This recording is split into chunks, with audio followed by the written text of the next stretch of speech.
So hello everybody. My name is Emmanuel and I work with Techpoint Africa. So last week we saw some comments from you guys and we really appreciated a lot of them. But there were some comments on YouTube and on Twitter that made us be like, whoa, all right. And we decided to take it personally. So you can see different setting, different sound, different everything. And we're just getting started. Don't worry. You guys called our bluff. So we'll show you what we're made of. But yeah, welcome to Techpoint Africa Podcast. And my name is Emmanuel Paul once again. And right now, all I'm thinking about is how to get $3,500 by next year so that I can get the Apple Vision Pro. And Bolu can definitely very well agree with me, right? Yeah. The Vision.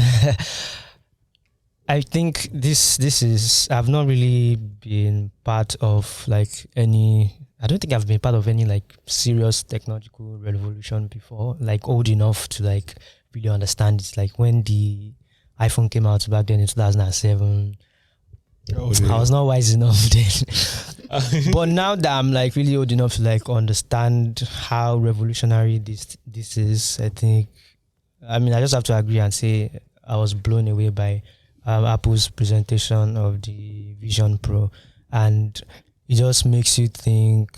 Not to diss anybody, but Meta has been working on they've been working on VR headsets for a while now. They've pumped tons and tons of money. Changed their name.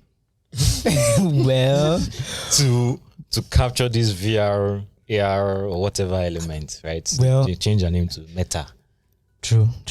Okay. So they changed it to Meta. We had the Oculuses. I don't know how many of them they did, but nothing was on this level. They didn't do anything that was on this level. And just seeing some of the videos, seeing the reactions of some of the YouTubers that have used it. This is incredible. But Chingo is not convinced. Joseph doesn't even care. No, I think he cares to some extent. As far he's a utilitarian, right? Yes.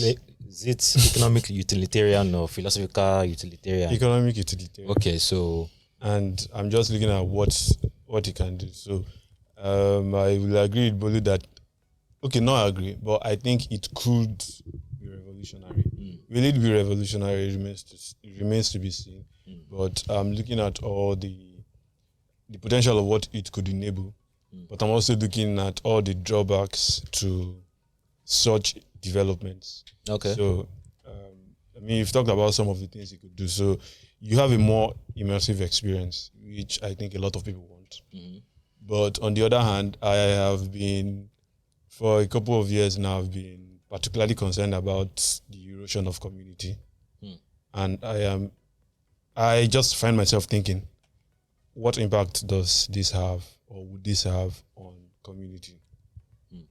So instead of sitting down at home to watch TV with my family, everyone is in our own virtual world. Exactly. And can I see what my child is watching? Maybe you can see it, but it still lacks that personal touch. So no matter how much you want to simulate the experience. So for example, community is not just the fact that we are in one place. There are a whole lot of things. So this is not my forte, but biologists tell us that a handshake, a hug, a peck, all those things they're very, very important to the human development. But we are gradually losing all of that. And so funny thing is that even for people who are well steeped into the technology, you hear a lot of startup founders tell you when they see you at events and they're like, oh, it's so nice to be out. It's been almost 2 years since I was at something like this. 2 years of can you hear me? Can you hear me? Exactly. And you now have something that is going to, so Apple says it will be available from next year, right? Yeah. Now, it's no longer we are 5 years away from it. It could be available by next year if their timelines are accurate. Yeah. So as early as next year, we could be returning. So the only hope I have is that the price will be keep it out of reach. Yeah, out of reach for the vast majority of us. So interesting. Well, I think this is the biggest. I'm equating this to the revolution, the whole PC revolution. That's Microsoft and Apple also spearheaded. Then the smartphone revolution that Apple themselves actually kickstarted. They saw that buttons were clunky And they said, okay, why not just use our fingers to touch? So they moved from desktop computing to mobile computing, and now they're calling this spatial computing. And I'm not even calling this metaverse or video. No. It's actually a computer with an actual chip inside the headset. So it's a computer that you're wearing on your head. M2 chip. An M2 chip. So you're wearing a computer on your head.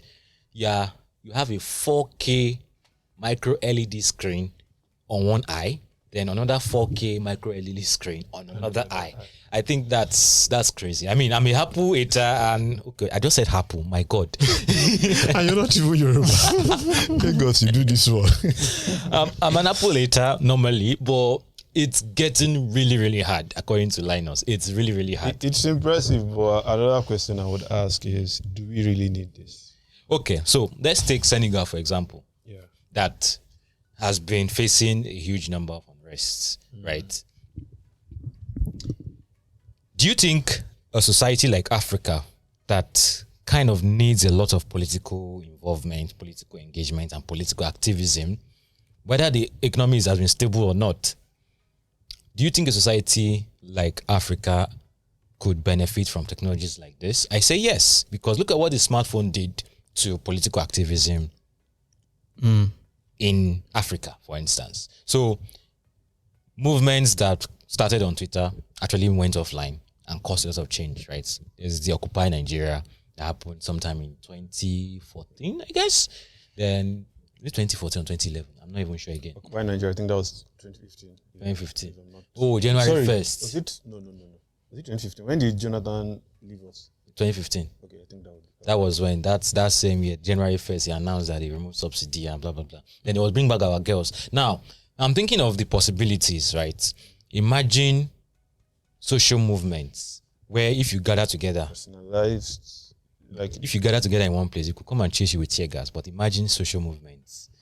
Everybody's wearing a VR headset, and you guys are actually seeing yourself and talking to yourself. Now we are hearing that the internet in Senegal has been shut down. So there's a utilitarian utilitarian argument to this. I still don't see it. So the people that are fighting now in Senegal, instead of just mobilizing of sitting in your house. So here's the thing: it's political power, and I'm no political strategist, but people who are smarter than me say that power is not given; it's taken. You can't take it from your screen, man. You cannot. Well, so even if you wanted to use it to enable free and fair elections, where you can just sit down in your house and vote. For now, you can't take it via a Vision Pro, but I think you will be able to. Pro. Oh, okay. In its current form. Okay. I'm looking at future iterations, right? I mean, when the smartphone came in 2007, most of the things we could do with smartphones now, you can't do them now, right? Now smartphones are rivaling actual computers in computing power. They're rivaling cameras in camera power. Now, I'm just imagining the possibilities for African countries like us. Where I see the possibilities mainly in education. In education? Yeah, because now we have a more immersive education experience. Which other I was saying earlier that I also see a lot of utility for it in real estate, in entertainment. So if you remember during COVID, when sports revenues from sports teams were dwindling, I think that was when the NBA started working on a sort of metaverse like play where you could sit down in your house and still have the same experience. I don't know how that project is going, but I think I read somewhere that one of the challenges was that, yes, people loved it, or some people loved the fact that, I could sit in my house, but the feel of shouting in someone's ear in the stadium couldn't be replicated and may never be replicated. So it still plays the barrier because people go to football games, they really do not want to be behind. I mean, even for those of us who, for example, you can't watch Chelsea play, but you can watch them on the TV. You know there is an entirely different feeling from So I don't want us to go. I've already switched up people, I'm already on Senegal. You're telling me about football. Don't worry. So, but this is the issue for me, right? So there was a protest. Opposition leader was sentenced in Senegal. Wild press protests. Then on June 1st, Senegalese government restricted access to social media and basically the internet, right? This is where I see the hypocrisy in African governments. Senegal was one of the first countries in Africa, the second in Africa, to get a startup act to promote digital innovation. A lot of startups are built on these digital technologies that you just restricted. Yeah. So, I see a vision, where global communities or societies, the meaning of a society begins to change across different jurisdictions. So you have people like Afropolitan now. Anytime I hear Afropolitan, it makes me laugh, right? Because I still don't get it most of the time, even after your interview. I'm sorry. But I'm imagining something like this, right? Could we have societies? This is useless social commentary, so just bear with me. Don't take us serious. But yeah, should we have societies, digital societies, that this kind of technology fuels for us? Would we have a digital infrastructure that can exist? They will have network. Without, I forgot about that. Physical. Oli, you want to say something? Talk. I think yes, it can exist, but I don't think we need it. Do we need virtual societies? No, I don't think we do. I don't think we do. I don't think we do. So look at this now. Internet just got restricted. Mm-hmm. What if this was not even an option in the first place? An option to restrict. Right now I'm feeling like I need to take this option out of the hands of our government. I'm seeing. So okay, do you know what? Someone tweeted at Elon Musk to bring Starlink to Senegal because the government has restricted the internet. And the next thing I'm hearing is the person has been killed. Please correct me if I'm wrong. I saw the tweet. So they have that option to control your life, whether you like it or not. So could we kind of change how we think about jurisdictions and everything? Like, I want everything to change. I want everything to scatter. So you are abdicating responsibility or taking responsibility away from the government to the corporations. Okay. Do you want that? Well, do you want that? You guys are the DAO guys. You guys are the ones that says let's be signing. I think I'm leaning towards that. Okay. That it's not totally centralized. Yes, I lean towards that also. Where I draw the line is where you now exist predominantly in a virtual world. I think you must have seen movies like that and you see how things end. You always see each other. You see each other in the virtual world. Everybody's looking fine, looking nice.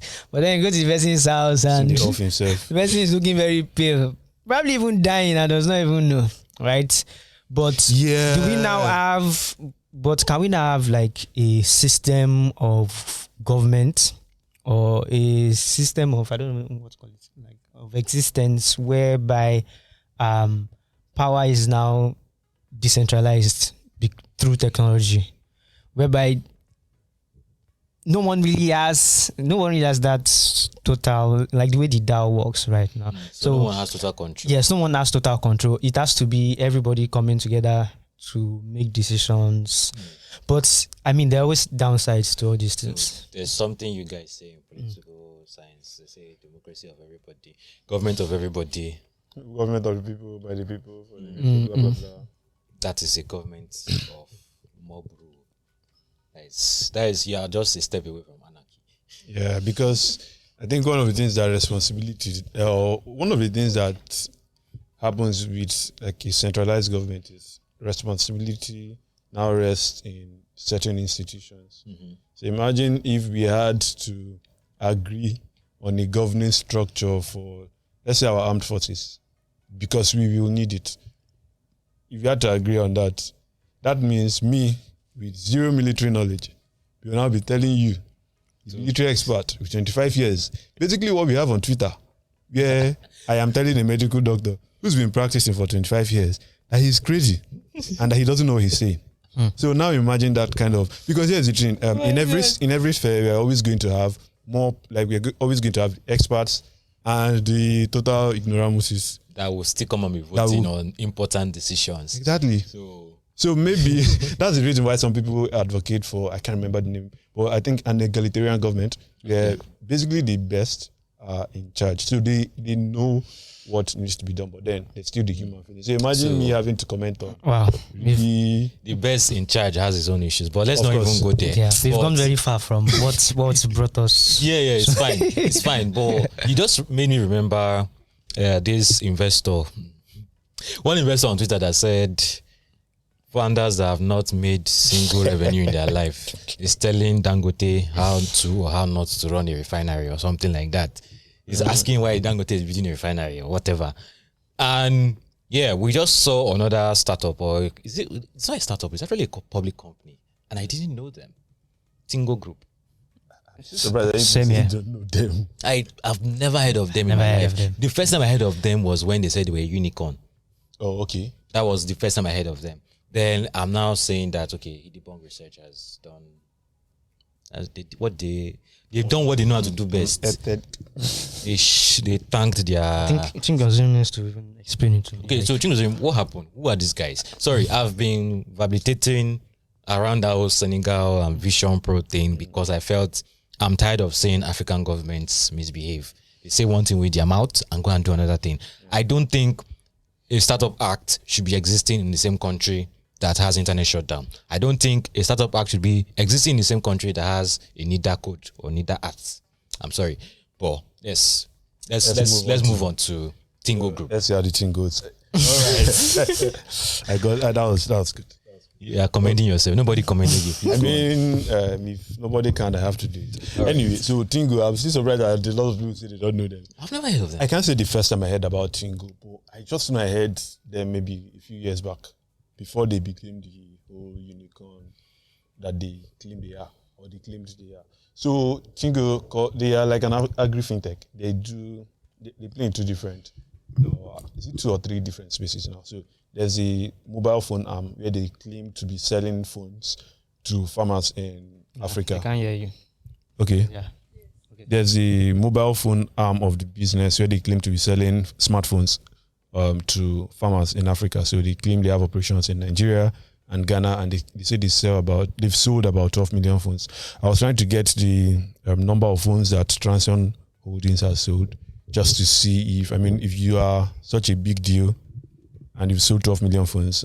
Transion has, I think, about 70% of the smartphone market in Africa. Yeah. So you should be very close to what they are doing, right? That's one aspect. They also have the fintech arm where they are also offering financial services to these farmers who are supposed to make up the bulk of their customer base. And then there's those are the 2 major places that those financial services, is it like credit or insurance? Credit, insurance. So they're supposed to be offering it to the farmers directly, helping them buy input and all of that. Okay, so what is the scam? The scam is that Hindenburg Research says that basically everything there is a scam. The businesses they claim to be doing. So first of all, the mobile arm that we talked about, they are not selling smartphones to anybody. They claim they have contracts with 2 suppliers, UGC and Bullet. Those are like smartphone manufacturers in the US. And while UGC says we don't know you guys, we submitted a bid for a contract, or we bid for a contract to work with you guys, but nothing came out. You didn't even respond to us. So how are we your suppliers? Bullet on the other hand says, yes, we have a contract, but we haven't supplied one phone to you, even though we have a contract. So it's probably something that was in the works. So when you also check the website of they also have an agri marketplace. Yes, they have a marketplace. So basically, where farmers can go sell things, and then I can go there maybe as a middleman, or I need the products, I can go buy there. So I checked, and the website, in fact, it's not opening. So that's basically the state of that. So Hindenburg is saying that everything about them is inaccurate. There's also the fact that the founder, who claims to have a PhD in rural advancement from a Malaysian university, doesn't have the degree he claims to have, because the university in question wrote back to Hindenburg and said, we do not know anybody that goes by this name. A couple of years ago, they hired a CEO who had to step down after 2 years, saying that there were some things that were happening that he just couldn't make sense of. Well, 2 years is a long time for you to arrive at that conclusion, but whatever. So that is like a summary of some of the controversies that has been swirling around. So I don't know if you heard earlier this year when the guy that's Dozie Mobotsi, that's the founder's name, when he wanted to buy Sheffield United, the deal ended because they were able to the club. I mean, people were able to find out that this guy is not legit, basically. So he's been arrested by the EFCC for fraud in the past, and it was settled. So he's basically, and then he has also been on Forbes. Yeah, like, you know how basically the Forbes to prison pipeline is like unmatched. And there's just a whole lot about this guy there's a whole lot about him that is so fishy. And a lot of the things we've seen he's been going around. I think, I can't remember what happened, but I think earlier this year, he was in the news after he decided to buy that Sheffield. And a lot of people were asking, even people in the same space he claims to be playing in, saying, who are these guys? Do we know them? What do they do? So, and Hindenburg, you already know their business model. They do research on frauds, or guys they call frauds, and then they short your stocks. So surprisingly, Tingo is actually listed on Nasdaq. Yeah, although that was through a reverse merger. So it's not like they actually IPO'd. Yeah. Okay. What's okay, let's not even go into that now. What a reverse merger is. It's simple actually. So a smaller company buys a bigger company that is already listed, so you take over there. Or just so a smaller company buys a bigger company that's already listed. Yeah. So imagine me. Imagine Xenox Group acquiring Apple. Xenox Group, okay. Yes, acquired. That's small. Is that not too far? Which kind? It's small, and this is very big. It's okay. So, but the company Tingo has actually come out to say that they came out to deny the reports, but I found the label very, very, very weird. They labeled the Hindenburg reports opinion, like. Now they talk that kind of, like, you are just saying what you are saying. But for a report like that with so much allegations and possible tethering on fraud allegations, and you came out to say it's opinion, like, okay, that's your own opinion about, if something is not true, it's not true. If something is true, it is true. This is you, for instance. Imagine coming to meet you, Chingozim, and said, hey, Chingozim, you are a fraudster, you're a Yahoo boy. Are you going to tell me that's my own opinion? Oh, yeah. I mean, knowing Chingozim might say that. No, but I just find their response weird. I mean, so the question is, are they lying or not? That's what is in my head.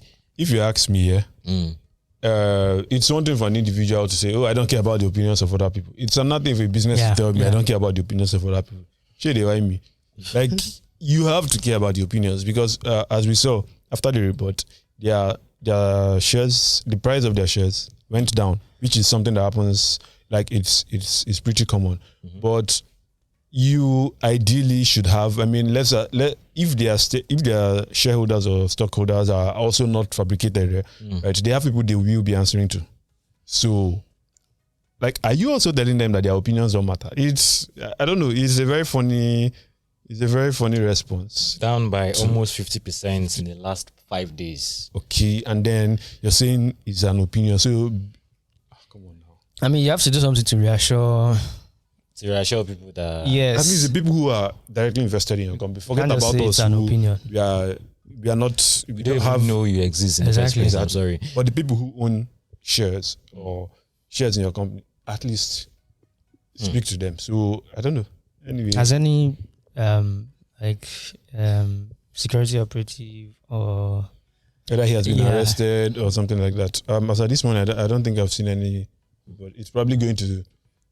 So, except they had a case on him already, I don't expect them to just go on the word of a media report. It's probably going to take maybe a week or two. True. Yeah, so, I mean, Tingo didn't come out of thin air. I think we did a feature on them a few years back. And there's just been that air around them that I was not really sure of. Then, I think there's another company like that on my radar. There's another company. I mean, and Tej.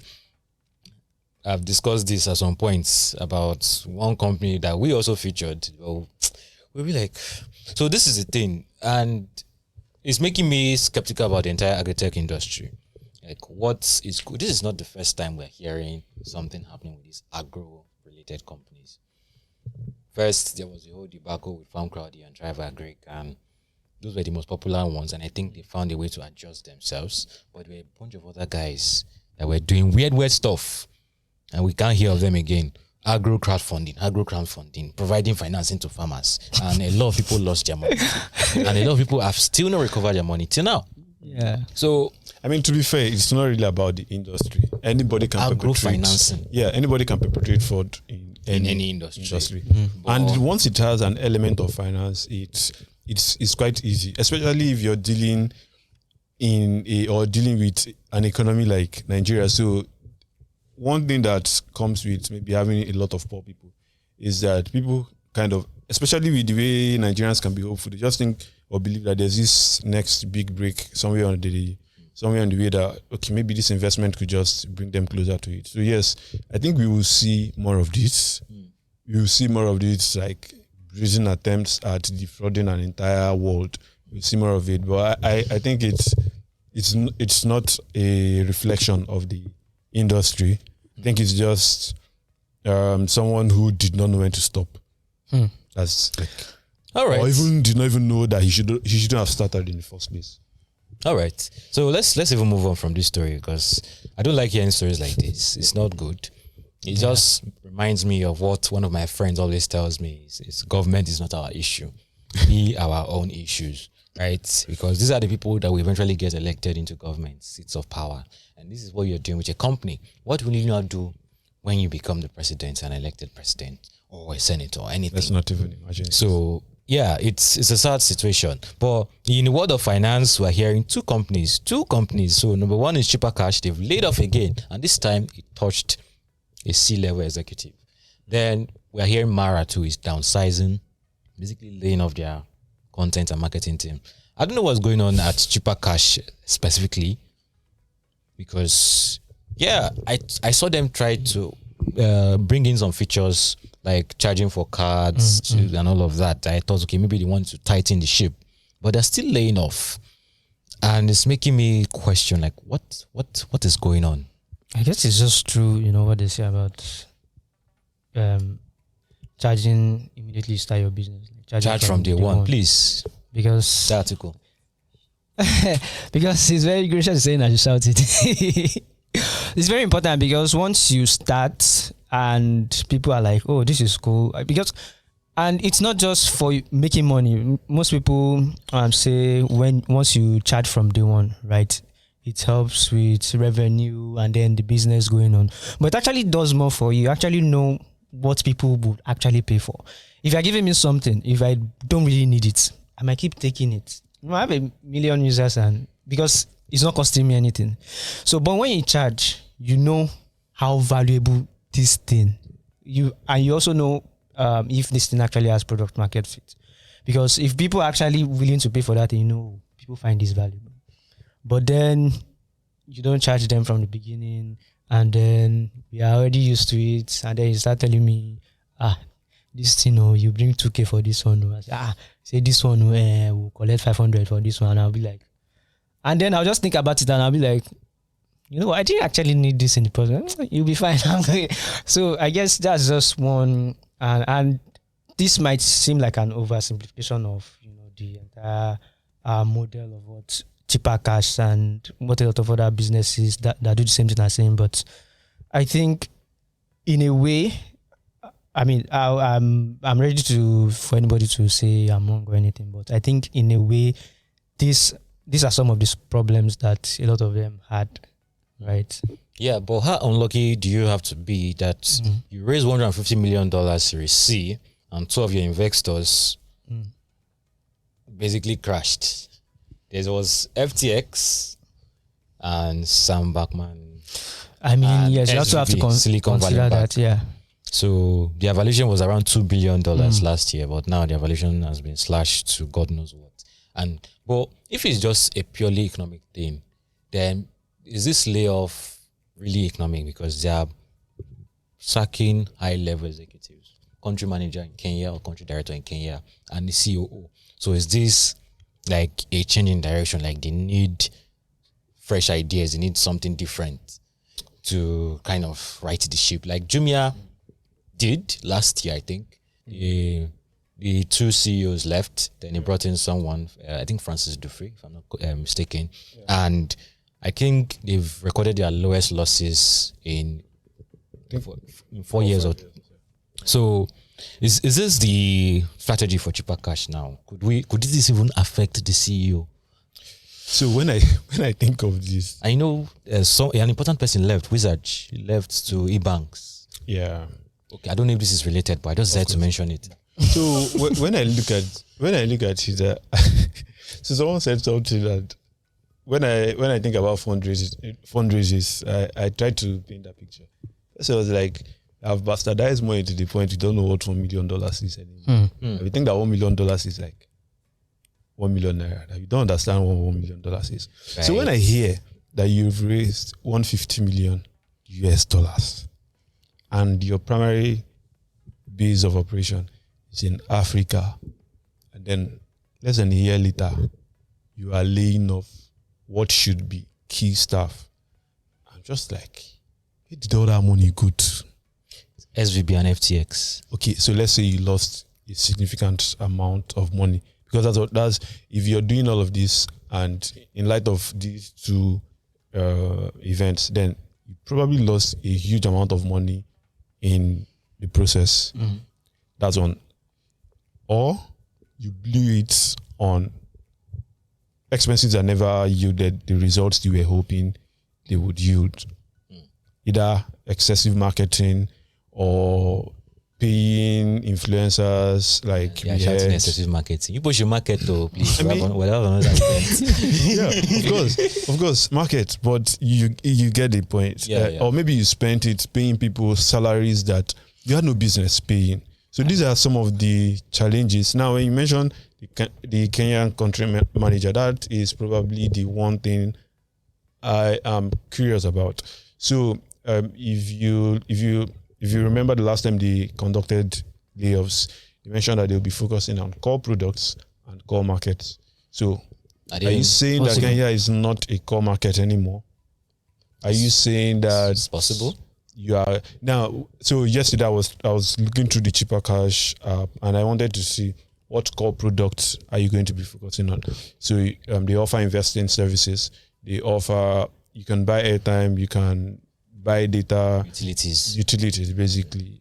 And I was looking at it. So which one is a core product here? Because none of these things are really core. I can buy airtime from my UBA app, even though people have refused to send my money. I can invest on the most popular options in Nigeria, Bamboo and RiseVest. Bamboo, RiseVest, PiggyVest, Carbon, OPay. Exactly. They offer really, really good, crazy interest rates on all of these people. So not paid at all, because I bunched all of them together. So that covers it on the investment side. So what about the virtual card side? Isn't that a core product? I guess that's a core product for me. Is it really a core product? Because you have the other competitors basically coming up with either better products or taking. So here's the thing. So are you saying, let's make an argument now. Something's not core because other people are doing it? Exactly. No. So there was. Are their competitors offering better rates for their virtual dollar cards? That's one. So I don't think so. You know, during LSE, Olu Onyeton took a class on getting investments when no one wants to invest. Yeah. And one of the things he mentioned, which was very interesting or very important, is market size. So he gave a very interesting example. Yes, 200 million Nigerians, right? But then he used a very interesting example, lending. 200 million Nigerians. The moment you say you want to do lending and you get out there, there's fair money waiting for you. There's Lydia, there's the big guys, OPay and the likes, they already have a better grip of the market. So they will easily beat you. Yeah, they're also more funded or better funded. They can easily beat you. But let's look at this. How many people do you think really need virtual card services in Nigeria alone? This is Africa's most populous country, and I think the second or first largest economy. So how many people do you think need virtual, not want, need virtual card services. Most people need virtual cards to, like yesterday night, I wanted to sign up for a website that I didn't trust, and it asked me to put my card, and I started looking for a virtual card that I can use and dispose. I was looking for basically a disposable virtual card, but I didn't see anyone, and I didn't want to use my Chika cash because I had money there. So that is like a primary need. You want to sign up for a service, you want to test their trial version. So we're basically looking at tech-savvy Nigerians. Yes. And if you could put a number on tech-savvy Nigerians. Not just tech-savvy Nigerians. Or say people that actually need virtual dollar cards. For me to need a virtual dollar card, so what are the things I want to pay for? There's the usual Netflix or entertainment services. There is maybe, so I'm talking about the... So why I'm broadening into virtual dollar cards, this is why. This is because a lot of Nigerians do transactions online. Yes. If you go by numbers on NIBS and all of that. Then people who buy stuff online, your regular Instagram people, they buy stuff on AliExpress. Those guys need cards. Yes. How many are they?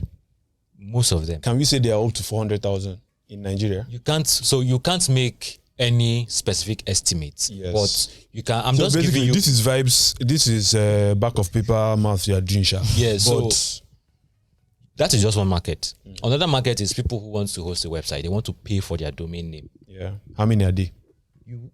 People are opening blogs up and down. Of course. People want to do Twitter ads. People want to do Facebook ads. People want to test LinkedIn Premium. Yeah.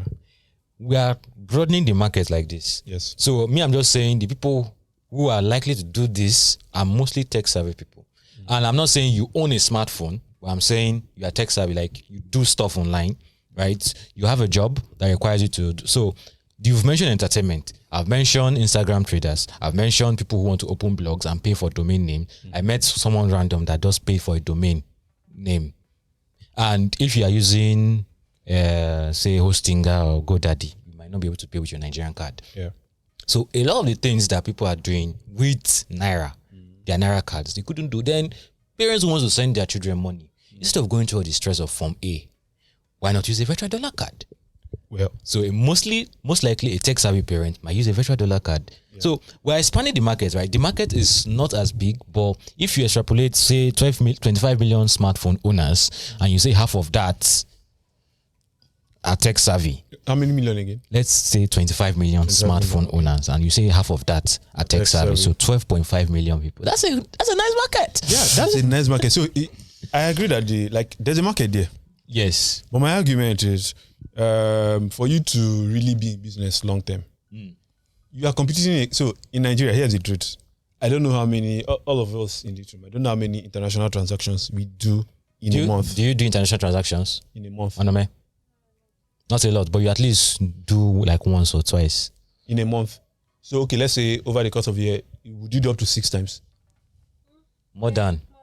Okay. In a year. In a year, more than. So you do 12 now. You do 12 at the very least. 12 at the very least. Yes. I don't do a lot of those transactions frequently. So maybe I'll also be like 12.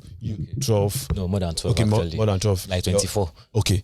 So 36 we are like, think about it. Some of the, we are probably like the target market, right? Yes. So here's the problem.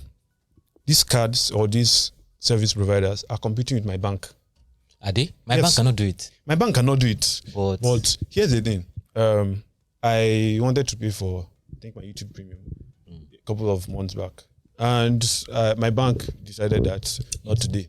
Okay. So I switched to a virtual dollar card provider. And it worked. So after a while, I decided, let me go and try my bank. I don't want to have too many cards. So I tried my bank, and my bank worked. I returned. Now, my bank worked for a month or two and then decided not to work again. Now, if there are a couple of banks, and the truth is, banks have a lot of customers. So if anybody is going to be using these services, then they are probably banked by these commercial banks. So you're basically competing with needs, like you're probably providing services to a smaller set of people. So you are saying cheaper cash does not have the market for the $150 million. I think that the market isn't so big.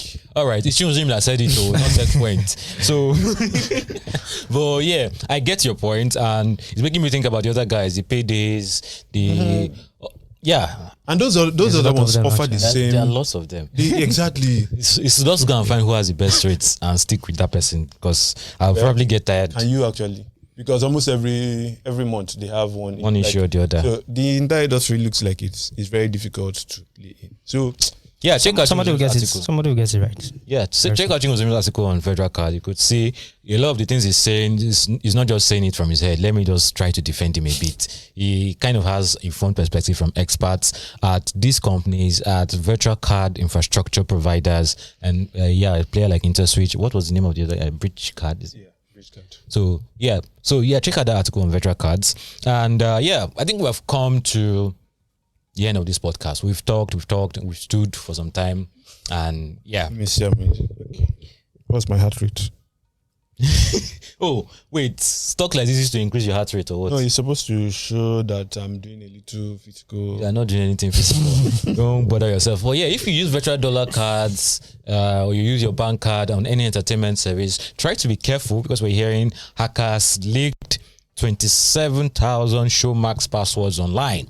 If they can leak the password, who knows? Your credit card might just be a mile away. Not a mile, just 2 steps. So, then in a momentous occasion, the Pitch Friday, Techpoint's Pitch Friday. So, a lot of people don't really understand Pitch Friday, but Pitch Friday is Techpoint's go-to resource for startups, specifically targeted at early-stage startups. And it's a platform, it's a community that is growing by the day. It used to be downstairs, just a bunch of chairs put together and we have a chance, but now we're using his own tech pack. No longer just a bunch of chairs, but a bunch of chairs with a projector screen and nice lighting and nice everything. And right now we're sharing small chairs, but who knows what we'll be sharing in the future. But Pitch Friday just partnered with Justice Hill Accelerator quickly. Hill Justice Accelerator. Okay, Hill Justice Accelerator. Very quickly, tell me what that partnership is supposed to do. Okay, so Hill supports entrepreneurs who are building solutions that improve justice in Africa or in Nigeria for now, since they are currently in Nigeria. So it's tricky to say what startup is supporting justice. It's tricky, but I'll give you an example of one of the startups they've supported, Bankly. So it doesn't look like justice, right? Yeah, but that's the kind of startup that falls into. So here's the thing: if you're building any solution, right, reach out or come for Pitch Friday, for example. And I'm not the one. The Hill team says, come and let's be the one to tell you are not building a justice solution. So please come through on Friday, 3 p.m. Zone Tech Park. I know fuel is more expensive now, but I promise you it will be worth your while. That's how they see it. Yeah. So, and if you're not in Lagos, Nigeria, you can join us virtually on our YouTube channel. It's already somewhere on our YouTube page. You can set a notification to get notified. And please, if you're a woman and you're building something, there's a special place for you in my heart. Please come. I promise you will pitch. Yes. Go ahead. Yes. And if you're a woman, please come and attend. Yes. And give feedback to entrepreneurs, because it's women actually give really good detailed feedback. More than the guys are always. let's not start that. Let's not start that. Start what? Please. We can end this podcast, then you do another video. For that, it will not be with Emmanuel Paul as the host. And I will not be you. No, it will not be. I won't be there, please. But yes, so, I need we need more women to come. It's very, very important, please. All right. I think you guys should cut this out. This is our place. Should we kneel down?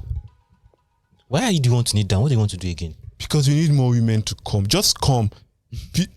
Come. Forget, even if what you're building you're only selling soap on the internet. Sorry, no, that's a bad example. But let's just say that you're building what you think is a very basic service. Please come. You get a lot of exposure. People help you refine your idea. I mean, a lot of women pitch and then you reach out to them and they are kind of shy about coming out. So please come. So it's a safe space, and I think what you're trying to say, even if you feel like what you're building is not impressive, you don't have to be Flutterwave. Just come. And we've had some really, really amazing pitches from women, and solving really, really deep problems. So please just try to come. And don't forget our newsletters, the FinTech Today, the Workaholic. Some changes are coming to our entire content strategy. But we'll be letting you guys know in a few days. And let us know what you think about this new setup. I hope you like it. We're taking feedback constantly. And I said, we're taking this feedback very, very personally. And don't mind that we are holding the mics this time around. We are holding it. Yes, we are holding it. But it's still a work in progress. We're still doing a lot of changes. Maybe by the end of the year or anytime at all, you might just see some behind the scenes of how we're transforming our studio and our recording space. Yeah, it started as an experiment. It started as a side project. It started as something, let's just do it for fun and have fun. But now it's becoming a really, really serious part of our strategy. So yeah, let us know what you think. And if you're able to spot any major change in the studio or in the Techpoint Africa podcast setting, we could have a surprise gift for you. I'm not going to say more than that, but yeah, a lot of cool merch you could get. Okay, I just said more, but it's fine. All right, people, thank you so much for staying with us till now. Yes. And give us feedback. Do you want it shorter? Do you want it longer? Do you want me to stop smiling? And do you want me to speak with a deeper voice or something like that? I've just started smiling, please. Good. Wait, you smile? I am smiling right now. I'm not grimacing. This is a smile. Bulu, he's smiling. This is a smile. Except people want to. Bye bye, people. Bye bye, people.